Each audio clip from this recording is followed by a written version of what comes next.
Everybody, happy Wednesday night. Welcome back to Lombardi Sweep. Trevor Land is with me. I am Zach Bruner. Luke Reimer should be joining us relatively soon, I believe. And Janet is in Texas. And we know at this time of year, Texas doesn't know how to handle themselves. She is currently under flood watch. So hope she gets home safe. A bunch of the roads are closed down there because of floods, apparently. So she may be joining us. She may not be. But until then, until our pals join us, we're just going to start talking about some of the Packers news. And we'll first talk about the Packers preseason game against the Saints.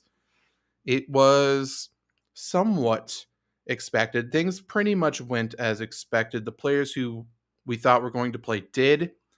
I think Jordan Love played a little bit longer than I thought, even though, like, it makes sense. This is the time we need to figure out what the front office, seriously, like, we've already talked about it. Next offseason, they have to make a decision on Jordan Love.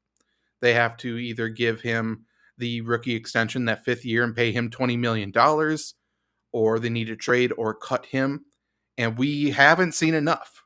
Like, as much as I love to criticize him, he hasn't had the opportunities. He's now getting the opportunities in the preseason. And we've talked about this a little bit off air. We've talked about how Jordan Love looked when he started. I think I even tweeted this is the best Jordan Love has ever looked. And just to spite me, maybe he completely turned it around and looked like Jordan Love to end his time. He played into the third quarter. I'm not sure if you remember. Did he play the full third quarter? I think he did. If not, it was only about 2 minutes left. I mean, he played enough. Danny Etling, the backup, he attempted one pass and he completed it for 0 yards, which is fine. Whatever. But that just shows like he didn't even get much playing time. He did enough to run for 51 yards and a touchdown. But Jordan Love pretty much had the reins for this game. He game planned. He was the one doing a bunch of stuff in practice. And he came out and he looked really good. And there were some obvious bad drops that, could have really helped his stat line. But ultimately, he finished 12 of 24 for 113 and a touchdown. And everyone continues to say, like, the drops, people are running the wrong routes, yada, yada, yada. But Jordan Love was really good. And that's not true. Like, it was a tale of two halves, if we want to use the old football cliche. Like, he started really good. He looked really good. And then once he got hit once, he was flustered and he was terrible. Like, we shouldn't even pretend. Like, once he doesn't set his feet, he is horrendous. And it goes back to what we said 2 years ago. You can't make an inaccurate quarterback accurate. Like, it's just never been done. People will point to Josh Allen, and that was a mechanics issue. And now he is still, he's still not accurate, but he is definitely better. Jordan Love's an inaccurate quarterback. He's never going to be an accurate quarterback. And it looks even worse because we're going from possibly the most accurate quarterback of all time to Jordan Love. So the juxtaposition makes it look even worse. But like, a preseason game against the Saints backups didn't give me anything to say, oh, he is the future. Do you agree with that? Or what are your thoughts on Jordan Love? If you're making a decision for this offseason, are you leaning a certain way? I mean, you got to release him or trade him. I've probably slammed on this guy more than maybe anybody. I don't think I've said a positive thing about him. And I did say offline, like, he looked good the first 3 drives. Like, I got to give him credit. Like, he looked solid. And then the second half started. And the problem, to your point, too, about the drops is there were a couple plays where, the ball was dropped and you look at the ball going to the receivers and it's a wounded duck. I mean, a drop is a drop either way. The receiver should be making the catch, but if he can't even throw a tight spiral or even a loose spiral, like why are we paying him $20 million? I understand things happen. I understand not every pass is going to be perfect, but if you can't even throw a spiral on the ball, why are you getting $20 million? You don't deserve it. I mean, this is the NFL. You got to be top 32 quarterback to be a starter in the NFL, and that's not it if you can't throw a spiral. Yeah, next offseason interests me so much because, people have been talking as if Aaron Rodgers is playing 2 more years, right? So I think that has to feed into the decision too. Do you pay Jordan Love $20 million to be a backup quarterback? Because if that's the case, boy, like you're just telling us we're not going to win a Super Bowl with Aaron Rodgers then. You're not paying a backup quarterback $20 million and going all in. So either Aaron Rodgers retires, and I think the Packers, knowing who the Packers are, I think they would say, hey, we invested all of this in this guy. Let's give him the 1 year shot. He would be on a 1 year deal. Let's see if he can do it. And if not, then we would have a decent, draft pick to go and get a guy. Maybe I could see them doing that. But if Aaron Rodgers decides to come back, and if he is going to come back, I know his contract's worked in a way where it can be basically a 1 year deal for the next 3 years. Is essentially there's an out after every single year. So if he comes back, I don't know why. But like looking at the teams, I guess I can bring up the teams here. Who would be a team that would be possibly interested in trading for a quarterback that's on a technically a rookie deal, 1 year prove it deal? Who would a team like that be? Maybe the Giants, depending on what happens with Daniel Jones. Jesus, I had Danny Amendola in my head, and I couldn't get Danny Amendola out, as is the case usually. Washington's an interesting spot with Carson Wentz. But I mean, they got Sam Howell, but I'm not sure. Well, don't discount Carolina because they love stacking quarterbacks like Miami likes Yeah. stacking mid-tier running backs. An interesting one, I don't think they will do it, but I could see them doing it because they make a calamity of errors at every turn, is Houston, if something were to happen to Davis Mills. I don't think that will or should happen because I think he's actually pretty solid, but Houston's a team. But other than that, to your point, I mean, there's really nobody. Maybe Indianapolis if the Matt Ryan experience doesn't work out.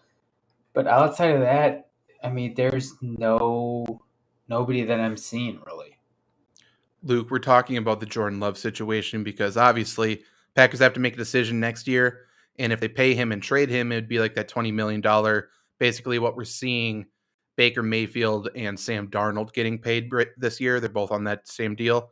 I think Carolina's a good call, though, because the issue is like money is going to be weird for so many teams, and we see them already doing it. We see the way their roster is already built. And Carolina's got some absolute studs surrounding their quarterbacks there, and they're paying two quarterbacks decent money. Obviously, Baker Mayfield, a lot of his money's picked up by Cleveland and stuff, but I think that's an interesting call. Seattle's another one, you never know. Atlanta's another one, you never know. Fucking Tampa Bay. Like, who knows what's going on there? I would be so pissed if Jordan Love turns into a guy in Tampa, though. I'm not sure what I would be able to do, but I'm pretty confident he won't, so that's okay. I will But say, I want to put on the record, Kyle Trask, I think, could do really good things in Tampa Bay if Tom Brady is like showing him anything. I love Kyle Trask. well, I mean, we may have to see, I suppose. Luke, we were just quickly touching on the preseason game against the Saints, kind of calling it a tale of two halves for Jordan Love. He started really well, and then he looked horrendous to end his stint in there. Is that what you saw too, or what are your thoughts on the game? I think that the first couple drives of Jordan Love, and I'm probably rehashing what you guys already said, but the first couple drives of Jordan Love was the best that I've ever seen Jordan Love playing professional football. And then it kind of tapered off to what I am normalized for Jordan Love. I've said this many times, and I'll say it again, but Jordan Love got put in such a shitty situation coming out of college. Mm-hmm. Of course, like none of us hate the guy. We want him to succeed hopefully as a Packer, or down the road.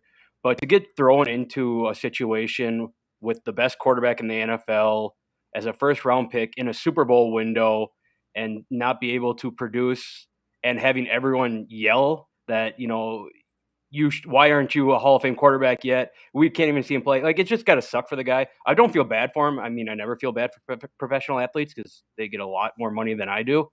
Sure.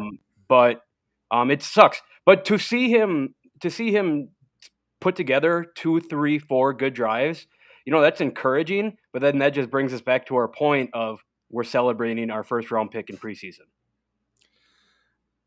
First round, it's a third-year player. Right. And I brought up Justin Herbert and Joe Burrow are both in their third year as well. Yeah, and they're the same. They were drafted just picks ahead of them. Mhm. Like, if we're celebrating Jordan Love completing a pass to the flat, Right.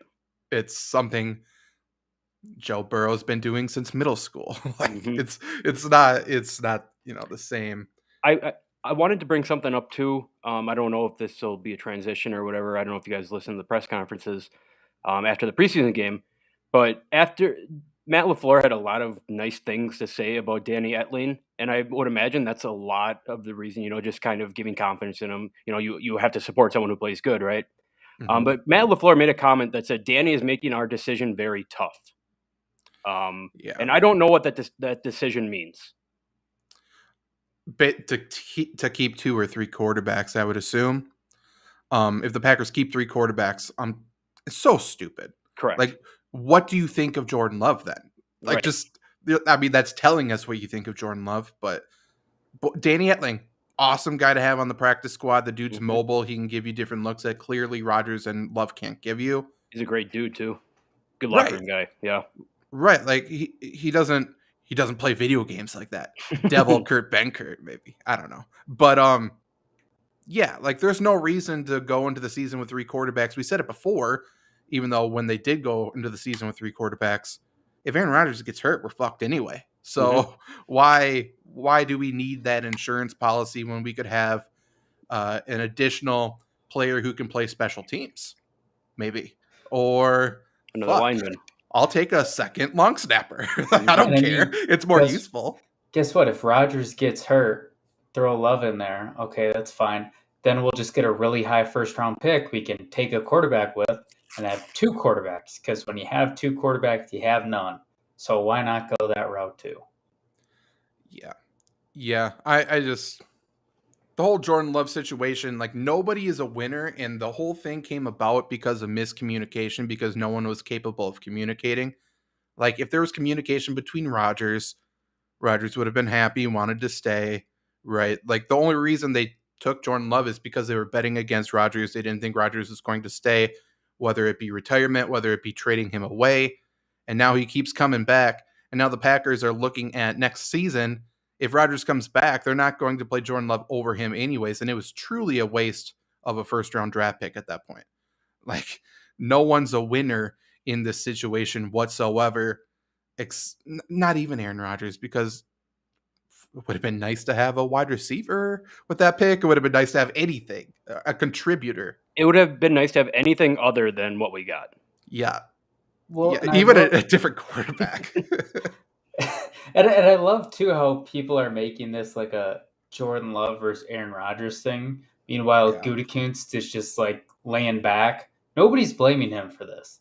Like, it seems like there are sides on the Jordan Love, and it's like, how about the guy who drafted him? Like, to your point earlier, Luke, none of us are rooting against him. We have nothing against the guy, but it's like, let's throw some shade on the guy who made this decision, who recently said, "Hey, I realize special teams is important after how many years as a GM? Like, these are a ton of red flags, and we just keep going back."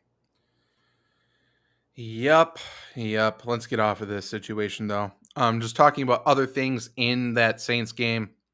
Like I said, initially, there wasn't much to take away, especially offensively, I don't think. I think Juwan Winfrey continues to impress me. I've liked him since he was a Bronco, so maybe I'm biased, but I like him. Romeo Dobbs, obviously, is a good player. But defensively, I mean, Isaiah McDuffie's at least flying around. He's making the right reads. He's doing the right things. Yes. He has no shot on Sundays. I'm just trying to be nice. I mean, that's as nice as I can say it. Like, there's a lot of really, really good preseason players every single year, and that's because everyone's a little bit slower, a little bit dumber, a little bit weaker, a little bit everything. Sundays, everyone's bigger, faster, stronger.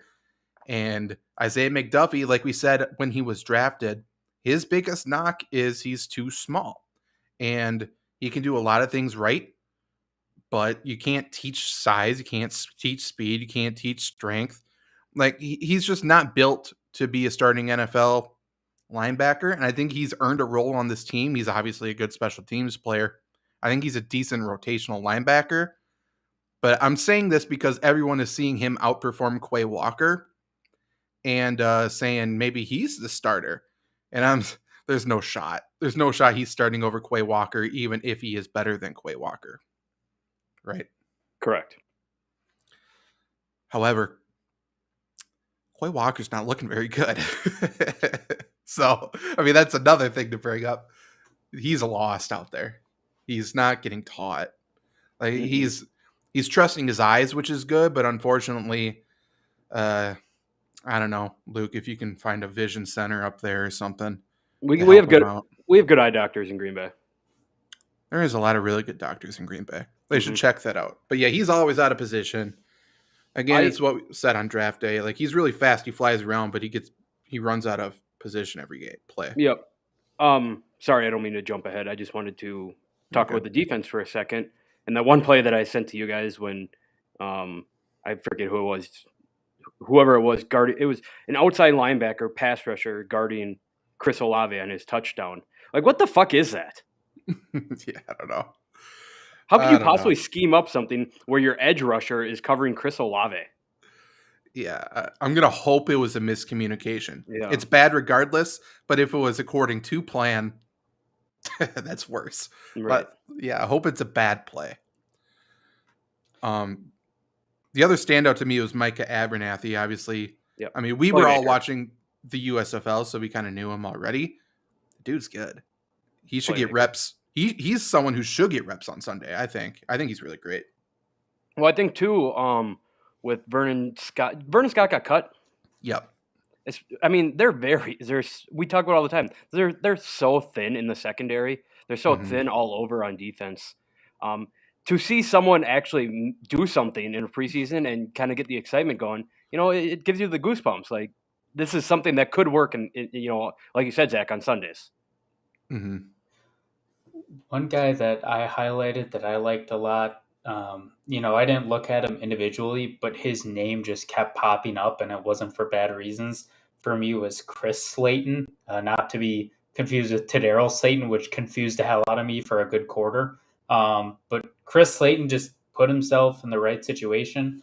I think stat-wise, I don't think he really did too much defensively. Looks like just 5 tackles, 4 solos, but still, I mean, he just seemed to kind of be in the right place. He always seemed to be there to at least take on 2 blockers.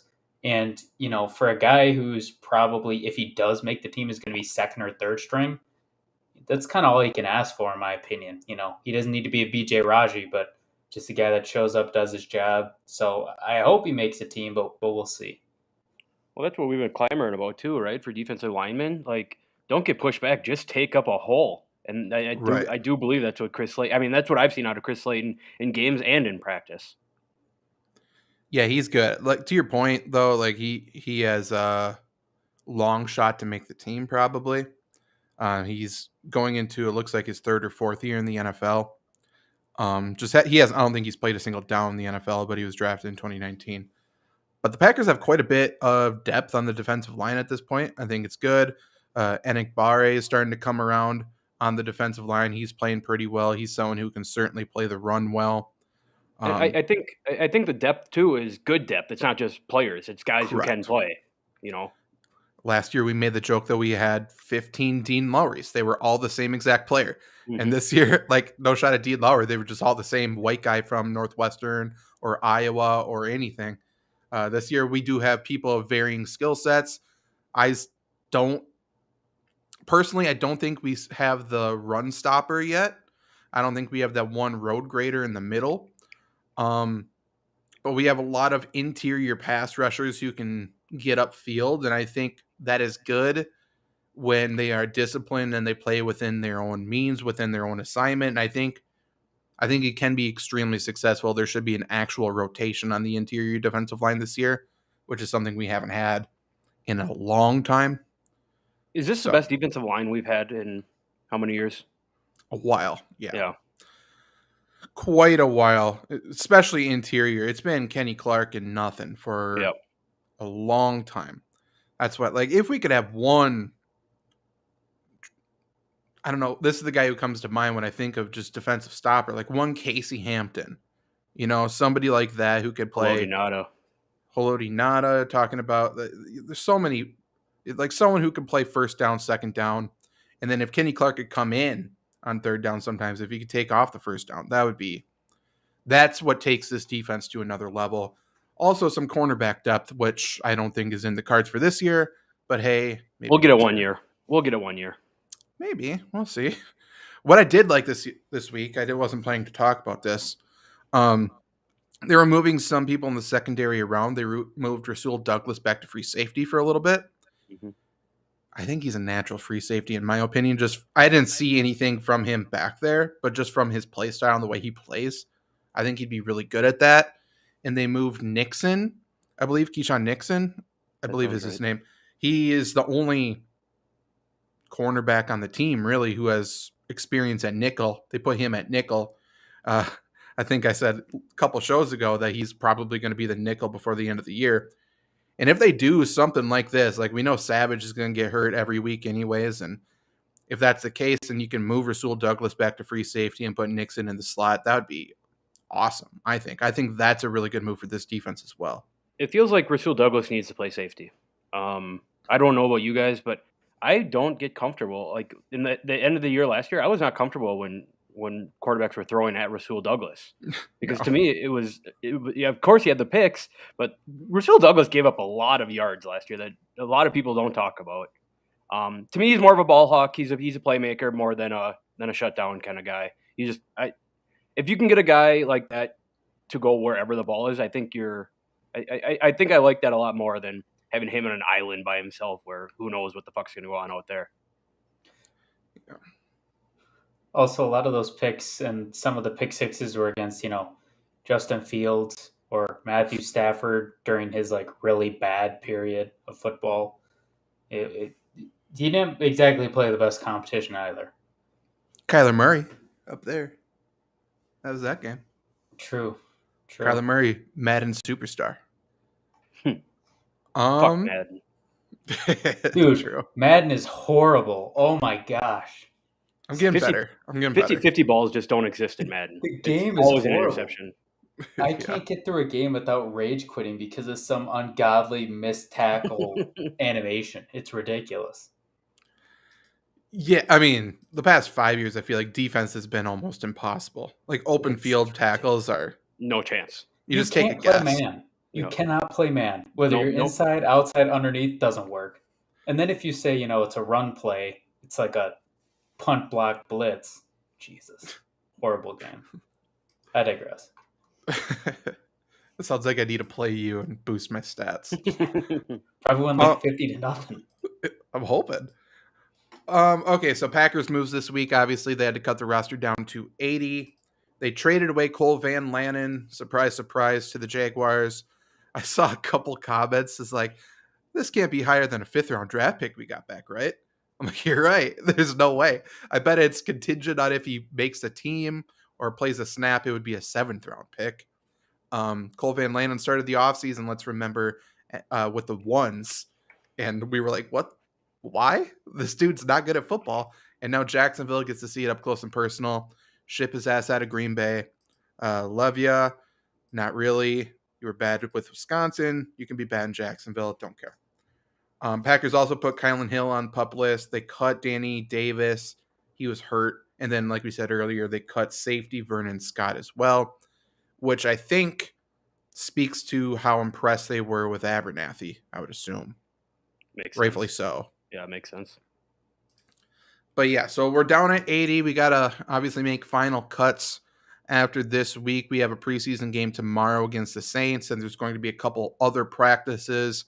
And then LaFleur said they're going to make the final cuts. It's not going to be immediately after the game. They're going to make those guys practice a couple more times before cutting them, which fine. Who cares? So with that, I want to ask your guys' opinion. I should bring up the depth chart because there's a couple big questions on offense. I think what offense does dictates defense. Offense is the more uncertain group, I would assume. That's crazy, huh? To say that? Yeah. Doesn't make me feel good.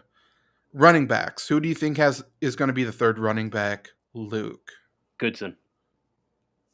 Trevor. He Agree? looked really good, Goodson. I like him too. I hope it's Goodson. Obviously, Patrick Taylor has been around, so I'm not sure if that's going to make a difference, but I think Goodson's a better player. He's shown that. Yeah. Now, this is going to be these two position groups is where it changes the entire team, I think. Wide receivers and tight ends. Like, how many do you keep? Tight ends? Truly. Okay, so I'll just name the tight ends. Who do you keep? You have Robert Tonyan, Mercedes Lewis, Josiah DeGuara. I think those three are locks, right? Yep. Okay. Tyler Davis, Sal Cannella, and then two guys who do not matter. Like, do you keep 4 or do you keep 5 or do you keep just 3? What do you do at tight end?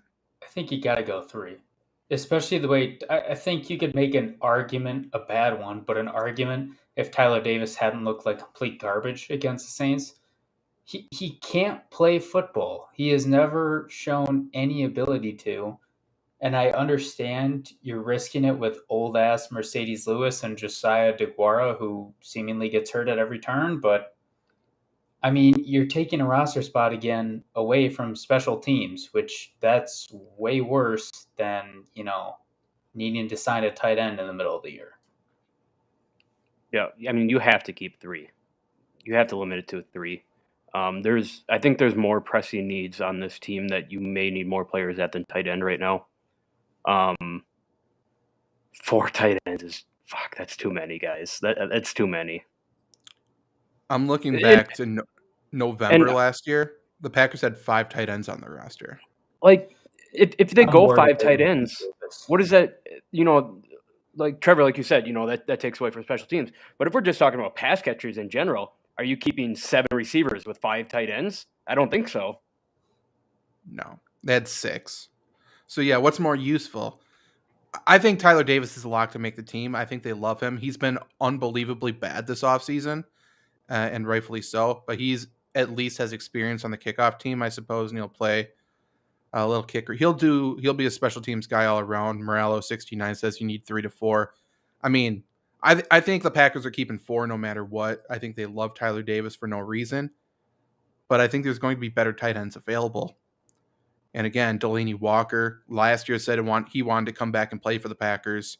If that's still the case, I would love him to be a guy like that. He's not a special teams guy, but put Josiah DeGuara on special teams. I don't care.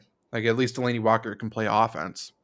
Imagine a 2 tight end set there with Walker on one side and Tonyan on the other. Like, you might not have great receivers, but damn it. Like, if Tonyan can just get back to his normal self and Delaney Walker can just be serviceable, that solves a lot of your wide receiver problems instead of having, Tyler Davis's ass in there. Delaney Walker is also an elite run blocker. So if you wanted to put Elton Jenkins at right tackle and then go Mercedes Lewis and Delaney Walker both on that side and just run it with A.J. Dillon, Aaron Jones, it doesn't matter. Like, that would pick up 3 yards minimum every time. It'd be impossible to stop. But yeah, I think we're going to keep Tyler Davis. He better show up in this game tomorrow against the Chiefs, though. He has to. If he plays just as bad, Packers are going to keep him regardless, but I think fans are going to start to revolt a little bit. I can't believe they haven't tried him at kick returner yet. Yeah. We got Christian Watson trying. If they put Christian Watson at kick return tomorrow night, he's going to get hurt. Stupid. He's going to get hurt. God. Like, for sure. It's going to be a nightmare. So, talking wide receivers then, if we keep 4 tight ends, I think that opens the possibility up for a 7th wide receiver. However, I think 6 is probably more likely. So again, talking about the locks to make the team, I think Sammy Watkins, Allen Lazard, Randall Cobb, Christian Watson, Romeo Doubs, Amari Rodgers are the locks. I'm not saying if you agree with Amari Rodgers, but do you agree with the fact that he's a lock? Yes. Sadly, yes. Yeah. So then we're talking about who's the 7th, and there's no chance for an 8th. So who's the 7th? Is it Juwan Winfrey or is it Torre? Because both have been good. I would guess Winfrey and then Torrey on the practice squad. That seems the most logical in my mind if they're going 7.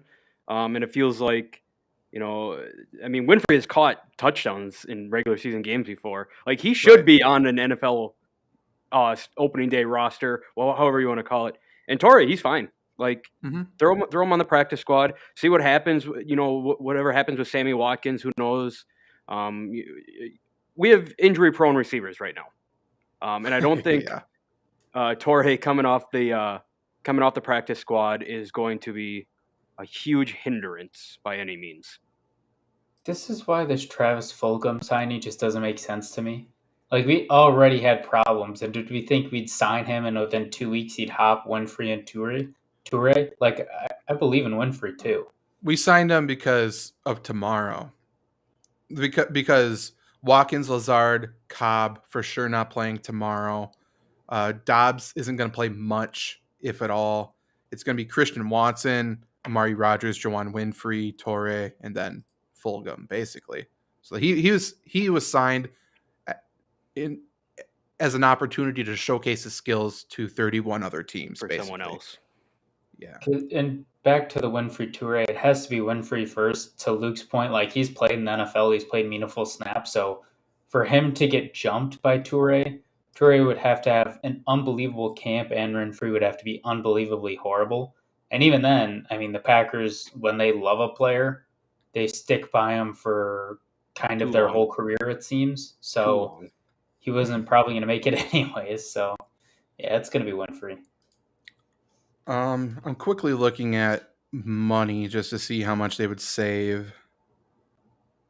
So Zach, while you're looking that up, they would save about $800K. It looks like if they kept Torre over Juwan Winfrey, and the Packers would love to keep the $800K and then sit on it, bury it in the backyard, act like, hey, we scored a profit this year. That's how they think about this kind of stuff. Just back some dividends on those stocks, you bastards. Stocks. So in total, if we're doing 7 receivers and 4 tight ends, that's 11 players already just for pass catchers. And how many of those offensive linemen do you keep? Right. Because the Packers have a lot of guys that they keep trying out, and they feel like they have something invested in them, and they shouldn't. They shouldn't feel that way. Like, you have the starting 5, which I'm going to assume it's going to be Bakhtiari, Runyon, Myers, Royce Newman at right guard, Elton Jenkins at right tackle. You have Nijman behind him still. You have Sean Ryan, who you drafted, Zach Tom, who is, great. He certainly should be kept. Jake Hansen. 9. I'm not sure if they keep Jake Hansen. I hope they don't. I hope he's already gone. I hope they change his keys. Rasheed Walker is a guy who they like a lot, who they drafted. He screams practice squad to me, but even still, there's a lot of guys here. And Caleb Jones is interesting too. I don't think he makes a team, but he's certainly interesting just from his physical standpoint. He's a practice squad guy. Dude was just destroying some guys last against the Saints. Like, again, it's not the Saints who won. He's not doing it against Cameron Jordan, but he still looked hilarious out there, and he was solid, so I'll give him credit. But he's practice squad. He's a big boy. If they can just keep working on his technique and keep him regimented, nutrition plan, I think he's got potential. I think he's pretty good. He's got the body to be an NFL tackle for sure. But I guess let's see how many linemen they had on the roster last November. They had 5, 6, 7, 8. 8 offensive linemen, which is correct, especially when you emphasize versatility over anything else. So, you only do that so you can keep fewer offensive linemen. Right. So, if we're keeping 8, we talked about the 5 starters. It's got to be Zach Tom, Nijman, and I would go Sean Ryan, but I don't know. And if that's the case, I think that's fine. I think that's fine 8. I hope they don't try to say, oh, we need Jake Ryan to have a backup center. Because if that's the case, boy, Elton Jenkins has played center. I think we're okay. Someone can snap. Snapping's not that hard, as much as people would like to say it is. Yeah, especially if you have a week in between, if you can practice it a little bit, you're fine. Defensively, I sure hope Mason Crosby makes the team, huh? I a little nervous. Snapping is a sneaky underrated part of football, right? It takes time to get chemistry between the quarterback and the center. Yeah, figuring out, well, especially with Aaron Rodgers, cadence is a big thing. The verbal stuff at the offensive line or at the line of scrimmage is big. But just knowing where they want it, stuff like that. Right. It's not that bad. But defensively, cornerbacks, again, like we have 3 cornerbacks, and then after that, I don't know. But hopefully it'll be interesting to see because Gutekunst has made a big deal about listening to Bisaccia, getting all of these special teams guys into camp. He's finally emphasizing special teams. It's kind of like pulling teeth with him. He's kind of breaking old habits, but it's clearly a fruitful decision. It's panning out. I'm waiting for him to cut all of these guys now. Like, it's like completely turn your back on every good thing that's happened. But I don't know, man. Like, if he doesn't, then I would assume Nixon is going to make the team. We know Rico Gafford's going to make the team at this point. Leave it at safety. Like, he's a terrible safety, but he's really good on special teams. So it'll be interesting to see where those guys fall on which side of the line, I think, in terms of cutting.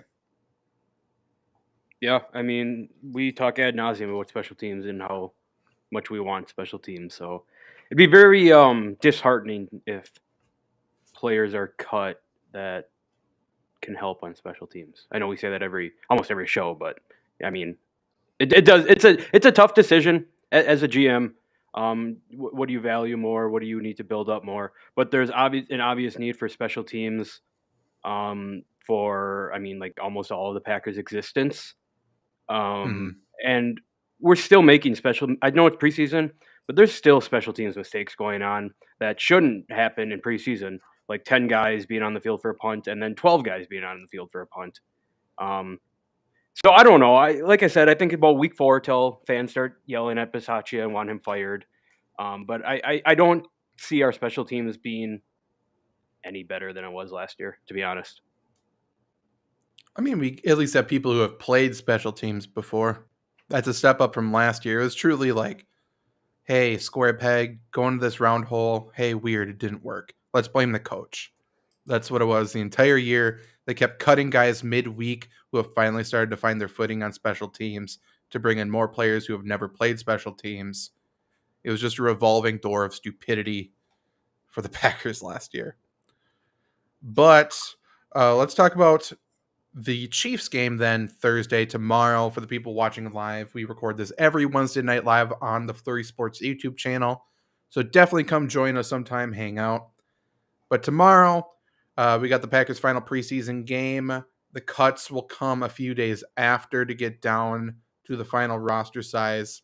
LaFleur said there's going to be a couple extra practices before the cuts, but he's also said the veterans really aren't going to be playing at all tomorrow. So, good, man, good. But like, what are we looking for tomorrow?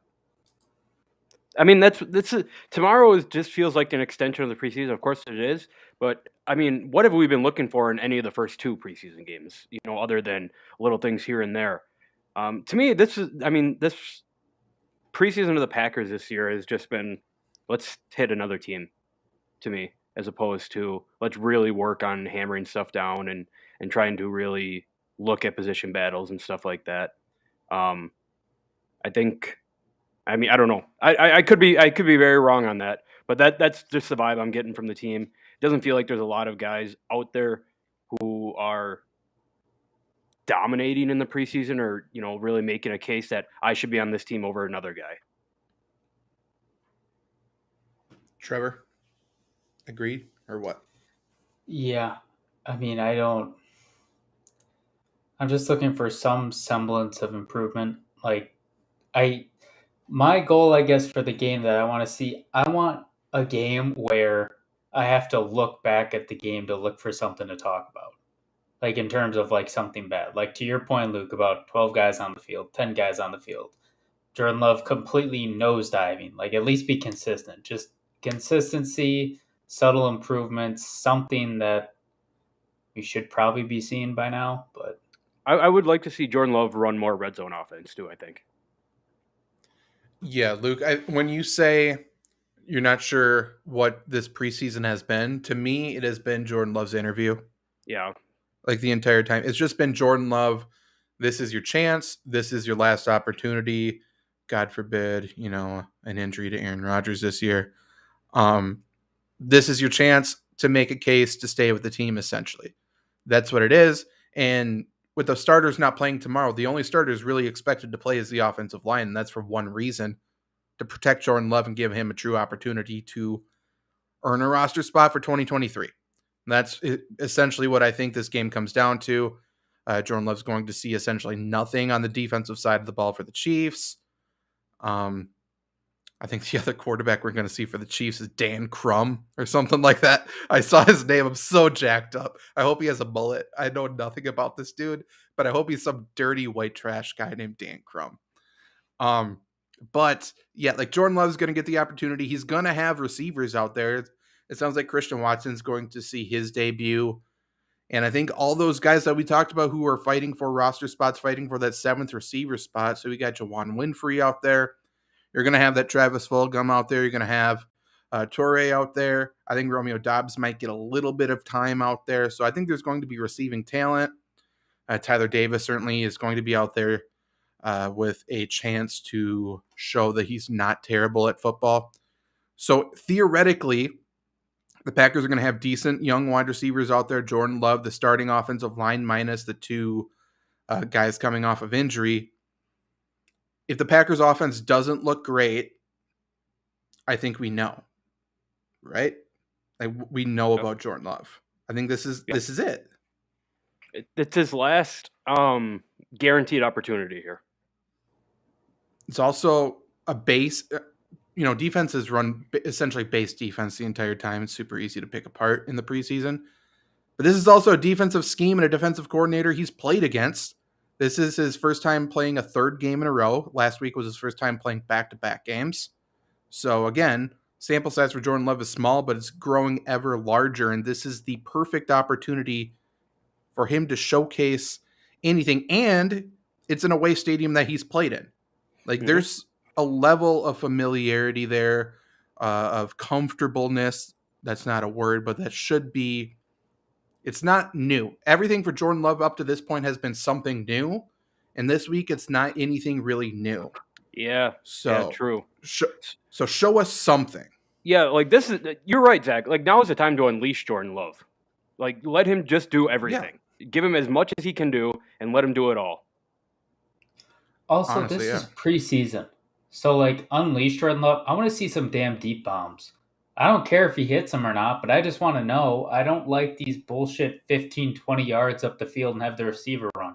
I want to see him throw the deep ball, because if he can't even do that, that's the one thing he could do in college. So if he can't do that, then even more good riddance. I mean, I hope the Packers give him 3 quarters again, if not for more. If you're playing DFS tomorrow, I was saying in a previous video that there's going to be some DFS gems in this. I think play Jordan Love, right? Like I think he's going to be seeing the most snaps out of any quarterback tomorrow. There's 2 games, so out of, whatever 8 to 10 quarterbacks we're going to see, I think he is going to see the most time, most pass attempts. I think he possibly has the most receiving talent around him. He's going to have a starting offensive line essentially for the entire preseason in front of him for a lot of it. This is his opportunity. He should be good.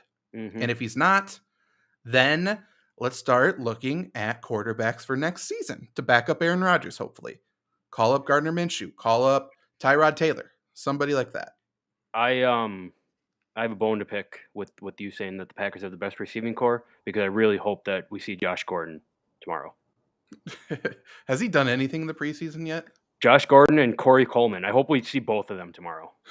What a must-watch TV. I can't wait. I know it's never going to happen, but Tyrod Taylor in Green Bay would actually be a perfect fit. Like if you're talking about going all in on the defense, you're able to keep Aaron Jones and AJ Dillon, and they have Tyrod Taylor who just doesn't usually make mistakes. Wouldn't be the sexiest team, but that would be very similar to the Bills squad in 2016 with LaShawn McCoy that actually made some noise.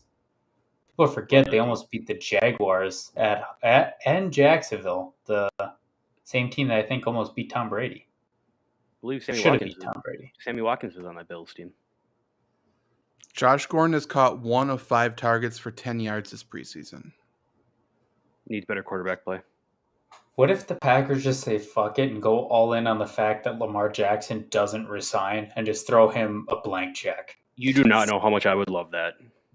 Fuck it, yeah.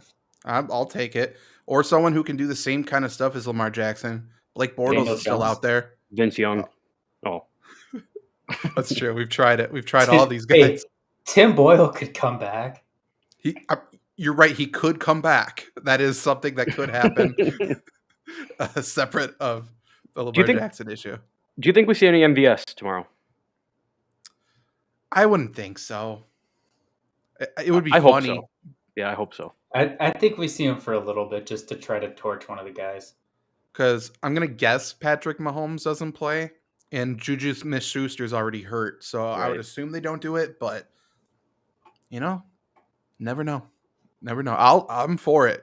Fuck it. I hope we see our cornerbacks. I hope we see Eric Stokes out there. We're not gonna.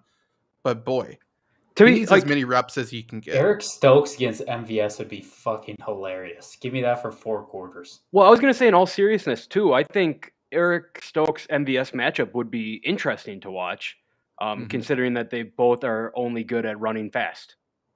Yep. They probably will be running loops and off the field, in the sideline, up the stands. It won't be good. It won't be good football to watch, but they'll be playing tag. Pretty much. That's all Eric Stokes does, but whatever. That's all we got. Do you want to give a quick score prediction, I suppose? 19-12. Packers or Chiefs? No, Chiefs. Okay. Trevor? And there should be no, I know we just talked about it, but there's no reason in my mind why Jordan Love should not get every single offensive snap in this game. I agree. I'm going to say 20-9 Chiefs. I'll go, oh, really? Chiefs? I think Packers win. I'll go 20. Who's the kicker we just brought in? We just cut another kicker and brought another one in, I think. Yeah. I do want to say, that's what I wanted to bring up, but that's what I forgot to. I don't hate that you keep cutting kickers and bringing them in. It's I mean, who knows what's going on with Mason Crosby, but Mason Crosby, I'm guessing, is their plan week 1 to start. Mason Crosby is not going to last in this league very long. I mean, he's an old guy. He's going to retire soon. Packers are getting. It seems like they're just getting looks at new kickers already. Take that however you want, but I do like that they're bringing in kickers and getting looks at kickers, because it is fairly obvious that Mason Crosby, I don't think, is going to be in the NFL much longer. Related point. The Colts punter just tore his Achilles, I believe, was out for the year. People have been calling Pat McAfee, and Pat McAfee was toying with the fact that he might come back. Colts ended up signing a punter today. Fuck Pat O'Donnell, or whatever the fuck his name is. Can we get Pat McAfee on the team? True. I still wanted that guy from that Buffalo drafted. Yeah. Oh, Punk God? Yeah. Me too. Take him. Once Crosby retires, we might as well sign Jason Hanson, because his old ass is still kicking somewhere, even though he's like 52 right now. Phil Dawson. Phil Dawson. He's a high school coach with what's the Ravens Super Bowl quarterback? Dilfer. He's on Jesus. He's on Dilfer's coaching staff of our high school team in Tennessee. What was the They're team? Probably about 500, aren't they? I thought you were gonna say. I think they're very good. On what was the team? Bishop Sycamore. There's Sycamore. Yeah. He's just head coach. Possibly. I'll go with the Packers win 24-12. 12. Nice. This is going to be the game. I have missed it how many weeks in a row. This is going to be the game. The Packers score a special teams touchdown. I'm going to keep moving the bar till it happens. And eventually, one of these decades, it's going to happen. Trevor, you can live Hey. to be 300 and it'll never happen. Something to watch for. It gives you a reason to watch the game. That's all we got. Also want to say shout out David Bakhtiari for confirming all my medical reports. That was cool of you. It's almost like I have a source on the medical staff. Isn't that weird? Okay, let's get out of here. We're going to go live in maybe 15, 20-ish minutes to do a live fantasy football mock draft. So definitely come back, join, hang out, shoot the shit with us. Subscribe on YouTube to make sure you get notified for it. And we'll be back soon. Bye.